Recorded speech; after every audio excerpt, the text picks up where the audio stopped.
Salam sejahtera, terima kasih karena bersama dengan saya di Nazilin Unity Channel. Ini pengakuan terkini daripada Azmin Ali yang benar-benar mengejutkan ramai pihak. Azmin Ali kata Perikatan Nasional tak bincang pertukaran pimpinan kerajaan Perlis. Wow, ada orang kata silap-silap hari bulan, PAS akan dipintas di Perlis oleh Parti Bersatu. Sejauh mana kebenaran itu, kita tunggu dan lihat. Pengerusi Perikatan Nasional PN Selangor, Azmin Ali, mengesahkan gabungan itu tidak berbincang mengenai kemungkinan pertukaran kepimpinan dalam kerajaan negeri Perlis. Dia menyifatkan kenyataan Ketua Perhubungan Bersatu Perlis, Abu Bakar Hamzah, bahawa parti itu sedia menerajui kerajaan negeri sebagai pandangan peribadi. Itu adalah pandangan peribadi. Itu tidak pernah dibincang dalam Perikatan Nasional dan itu tak boleh diambil kira sebab di dalam gabungan ini kekuatan kita semua perkara dibincangkan atas prinsip kebersamaan, katanya. Sebab dalam Perikatan Nasional tak ada amalan Big Brother. Semua parti mempunyai hak yang sama untuk berbincang, kata Azmin Ali kepada pemberita selepas ceramah kelompok di Taman Ampang Pecah malam tadi. Terdahulu, Adun Hulu Klang itu diminta mengulas kenyataan Abu Bakar Hamzah bahawa parti itu bersedia mengambil alih kerajaan negeri sekiranya wakil parti itu diminta berbuat demikian. Sementara itu, Ketua Penerangan PAS Ahmad Fadli Sari yang hadir pada majlis berkenaan turut mengulangi bahawa masih terlalu awal untuk membincangkan perubahan kerajaan negeri Perlis. Ahmad Fadli berkata, siasatan penuh perlu dilakukan pihak berkuasa sebelum sebarang perbincangan mengenai kedudukan Syukri boleh dibuat. Sebelum ini, Suruhanjaya Pencegahan Rasuah Malaysia SPRM menahan Menteri Besar Perlis Muhammad Syukri Ramli untuk merakam kenyataannya berhubung dakwaan salah guna kuasa. Ia susulan penahanan anak Syukri dan 5 yang lain bagi membantu siasatan berkaitan penyerahan dokumen dan tuntutan palsu membabitkan RM600,000 sejak 2 tahun lalu. 4 komen daripada netizen di ruangan komen berkaitan dengan isu ini cukup mengejutkan ramai netizen. Saudara-saudara sekalian, yang mengejutkan kita ialah apabila ramai netizen mula dapat menghidu mungkin akan berlaku perubahan kerajaan di Perlis atau rombakan besar-besaran di Perlis. Saudara-saudara sekalian, Harimau Satu kata dalam ruangan komen, takkan anak buat salah bapa digantung. Undang-undang apa ni? Kalau begini banyak bapa yang kena gantung, ada taktik kotorkah, kata Harimau Satu. Apa projek ni? Kata Harimau Satu lagi. Sekian untuk kali ini, jangan lupa tinggalkan komen anda, tekan butang subscribe, kita jumpa lagi. Salam sejahtera, terima kasih kerana bersama dengan saya di Nazilin Unity Channel. Benarkah PAS akan tarik diri daripada kepimpinan Perikatan Nasional di Perlis? Menjadi persoalan itu besar dalam kalangan netizen di ruangan media sosial. PAS menganggap terlalu awal bincang pertukaran Menteri Besar Perlis. Ada pepatah mengatakan, kalau tiada angin, pokok tidak akan bergoyang. Jadi ada netizen yang mula dapat menghidu. Mereka mengatakan bahawa besar kemungkinan Menteri Besar Perlis akan digantikan atau dipecat. PAS menegaskan masih terlalu awal untuk membincangkan isu pertukaran kepimpinan kerajaan Perlis. Biarpun Menteri Besar Muhammad Syukri Ramli yang kini disiasat SPRM. Ketua Penerangan PAS Ahmad Fadli Sari berkata, sebuah pihak sebaliknya perlu membiarkan siasatan menyeluruh dijalankan pihak berkuasa.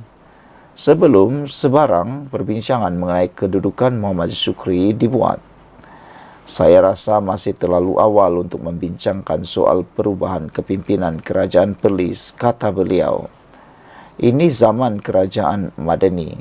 Ketika era ini, ada yang dipanggil membela diri pun dapat DNA, dilepas tanpa dibebaskan dan sebagainya, kata beliau. Kalau mahu bincangkan pertukaran kepimpinan kerajaan Perlis ini, masih terlalu awal. Kita serahkan kepada pihak berkuasa menjalankan siasatan, katanya, dipetik Berita Harian. Ahmad Fadli yang juga ahli Parlimen Pasir Mas berkata demikian selepas ceramah umum Perikatan Nasional di Kuala Kubu Baru malam tadi. Pada 1 Mei lalu, Ketua Pesuruhjaya SPRM Tan Sri Azam Baki dilapor mengesahkan Muhammad Syukri memberi keterangan selama 8 jam. Mengikut Seksyen 23 Akta SPRM 2009 membabitkan dakwaan salah guna kuasa. Pesuruhjaya PAS Perlis merangkap pengerusi Perikatan Nasional Perlis itu dipanggil memberikan keterangan membabitkan pelaksanaan projek pembangunan prasarana termasuk membaik pulih, menyelenggara pembekalan dan perkhidmatan di seluruh Perlis sejak tahun 2022. Sekian untuk kali ini. Jangan lupa ikuti terus ulasan selepas ini dan tekan butang subscribe. Salam sejahtera. Terima kasih kerana bersama dengan saya di Nazilin Unity Channel. Ramalan yang tak kena pun, Perikatan Nasional panggil Se-Azri beri ceramah kempen PRK KKB. Wah, sekarang ini tiba-tiba pula Papa Gomo jadi hero. Papa Gomo jadi undangan kempen PRK KKB. Walhal ramai orang yang tak tahu siapa sebenarnya Se-Azri ini. Bagi anda yang masih tak tahu siapa Se-Azri ini, Se-Azri ataupun Papa Gomo itu ialah orang yang mendapat cemuhan. Apabila rata-rata mencemu kemunculan Papa Gomo atau nama sebenarnya Wan Muhammad Azri Wan Deris di pentas ceramah PN yang baru-baru ini ditahan polis kerana disyaki mengeluarkan kenyataan mengaibkan yang di-Pertuan Agong. Yang peliknya, kata netizen, dia yang mengeluarkan kenyataan mengaibkan yang di-Pertuan Agong, salahkan Anwar pula. Buat dulu, salahkan orang lain, kata netizen. Tang mana dapat gelaran Se-Azri ni? Kalau akal serupa orang yang tak bermoral, cakap merapu bagai orang tak siuman, menternak dosa lah, tulis Kuen 510 di ruangan Harapan Diri ini. Yang menghadap dia bercakap tu tak tahu ke dia bekas polis kena buang sebab rasuah. Jadi Papa Gomo ni menurut netizen adalah seorang bekas polis yang kena buang sebab rasuah. Korang yang belajar tinggi-tinggi sanggup dengar gebang. Orang belajar pun tak pandai, kata Marcelines. Dulu join PDRM trafik. Lepas tu kantoi rasuah pau orang susah. Kemudian cuba berniaga baju cut uptown. Sekarang tiba jadi hero orang Melayu lawan Anwar. Ujar Ed Lofi Ramli pula. Saudara-saudara sekalian, kita memang terkejutlah apabila Papa Gomo tiba-tiba dipanggil pula dalam kempen PRK KKB. Papa Gomo dengan ramalan kejatuhan kerajaan Madani yang tak kena pun rupanya dipanggil memberi ceramah sempena kempen PRK KKB. Menerusi platform X, Malay DJs, Papa Gomo dikatakan yakin bahawa Perdana Menteri Datuk Seri Anwar Ibrahim sedang berada dalam ketakutan akibat kehilangan majoriti ahli Dewan Rakyat. Ini yang betul-betul membuatkan ramai netizen jadi bengang. Kata mereka, dari manalah Se-Azri ataupun Papa Gomo ini dapat idea yang mengatakan Datuk Seri Anwar Ibrahim dalam ketakutan akibat kehilangan majoriti. Siapa kata Anwar Ibrahim kehilangan majoriti? Bahkan sekarang dia lebih 2/3. Papagomo ni dah buat kerja rumah kah belum, kata netizen. Beliau mendedahkan sebelum ini pernah meramal kejatuhan Kerajaan Pakatan Harapan 1.0 pada tahun 2020 dan sekali lagi meramal jajaran baru politik UMNO PKR DAP pada tahun 2021.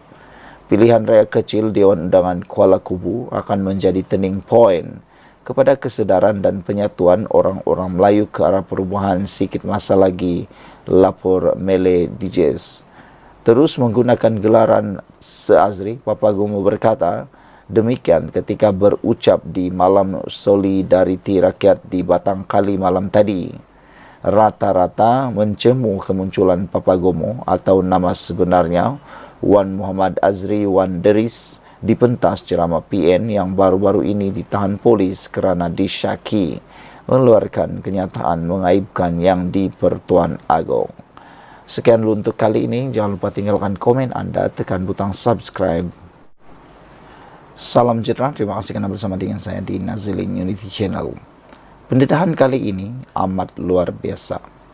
Kenaikan gaji yang diumumkan oleh Anwar Ibrahim baru-baru ini cukup menggembirakan seluruh rakyat Malaysia, khususnya para penjawat awam. Namun lain pula laporan daripada Harapan Daily ini. Nadanya cukup mengecewakan apabila laporan di berita ini menyebut sebagai Perikatan Nasional anggap kenaikan gaji berita buruk kepada pengundi Kuala Kubu Bahru. Tular sedutan ceramah seorang pemimpin muda Perikatan Nasional PN sempena pilihan raya kecil PRK Dewan Undangan Negeri Dun Kuala Kubu Bahru KKB berkenan isu kenaikan gaji penjawat awam.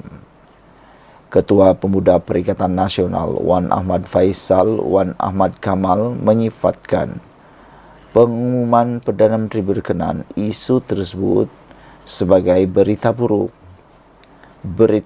kepada pengundi-pengundi Kuala Kubu Bahru.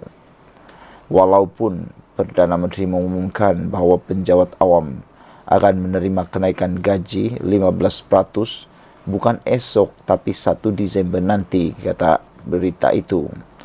1 Disember nanti maksudnya iaitu kenaikan gaji akan masuk dalam belanjawan 2025. Apakah Datuk Seri Anwar Ibrahim rasa yakin beliau dapat luluskan belanjawan ini? Soalnya. Susulan itu rata-rata menyelar kenyataan Wan Ahmad Faisal yang juga ahli Parlimen Machang berkenan termasuk berpendapat dia seperti sudah habis modal untuk kempen di KKB.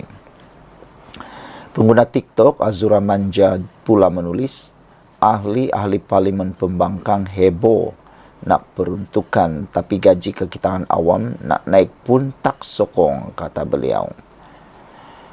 Tidak kurang juga yang menyifatkan kenyataan Wan Ahmad Faisal itu sebagai punca utama jika Perikatan Nasional PN kalah teruk dalam PRK Kuala Kubu Bahru pada 11 Mei nanti.